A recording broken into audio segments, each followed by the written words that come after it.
താന്യം പഞ്ചായത്തിലെ 10ാം ward member രാജിവെക്കുക, പൊതുജനമധ്യത്തിൽ വിചാരണ ചെയ്യുക എന്നീ ആവശ്യങ്ങൾ ഉന്നയിച്ചുകൊണ്ട് കിഴ്പ്പിളിക്കര സമരസമിതിയുടെ നേതൃത്വത്തിൽ പ്രതിഷേധ പ്രകടനവും പൊതുയോഗവും നടത്തി. താന്യം പഞ്ചായത്തിലെ 10ാം വാർഡ് മെമ്പർ രാജിവെക്കുക, അവരെ പൊതുജനമധ്യത്തിൽ വിചാരണ ചെയ്യുക എന്നീ മുദ്രാവാക്യങ്ങൾ ഉന്നയിച്ചുകൊണ്ട് കിഴ്പ്പിളിക്കര സമരസമിതിയുടെ നേതൃത്വത്തിൽ പ്രതിഷേധ പ്രകടനവും പൊതുയോഗവും നടത്തി. സ്വന്തം സ്വകാര്യ ഭൂമിയിൽ വഴിവിളക്ക് സ്ഥാപിച്ചതാണ് ഒടുവിലത്തേത്. അന്വേഷണം നേരിട്ടപ്പോൾ അത് പുറമ്പോക്ക് സ്ഥലമാണെന്നാണ് വാദിക്കുന്നത്. എങ്കിൽ ആ സ്വകാര്യ ഭൂമിയിലെ പുറമ്പോക്ക് അളന്നു തിട്ടപ്പെടുത്തണമെന്ന് സമരസമിതി ആവശ്യപ്പെട്ടു.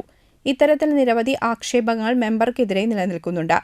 കിഴ്പ്പിളിക്കര പാൽ സൊസൈറ്റി പ്രസിഡന്റായിരിക്കെ ജീവനക്കാരിയുടെ ആനുകൂല്യം എഴുതി എടുത്തതും ഗുണനിലവാരമില്ലാത്ത പാക്കറ്റ് പാൽ വിതരണം ചെയ്തതും ഉൾപ്പെടെയുള്ള കേസിൽ വിജിലൻസ് അന്വേഷണം നടത്തുകയാണ്. പൂക്കാട്ടുകുന്നിൽ നിന്നും ആരംഭിച്ച പ്രകടനം ഐമു ബസാറിൽ സമാപിച്ചു. തുടർന്ന് നടന്ന പൊതുയോഗം CPIM Cherpu area secretary AS Dinakaran ഉദ്ഘാടനം ചെയ്തു. സമരസമിതി ചെയർമാൻ KA ബാബു അധ്യക്ഷനായി.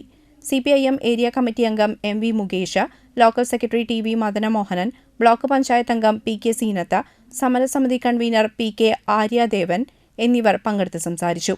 Vice chairman PS Bibin, PB Anil, Rathi Surendran, TG Smaijo, NS Akash തുടങ്ങിയവർ നേതൃത്വം നൽകി. കൂടുതൽ ശക്തിയോടുകൂടി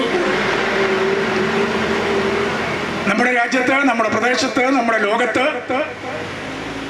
എവിടെയാണോ അനീതിയുള്ളത് ആ അനീതിക്കെതിരായിട്ടുള്ള വലിയ പോരാട്ടങ്ങൾ തുടരുമെന്ന പ്രതിജ്ഞയാണ് ഇടതുപക്ഷത്തെ സംബന്ധിച്ച് പൊതുവിൽ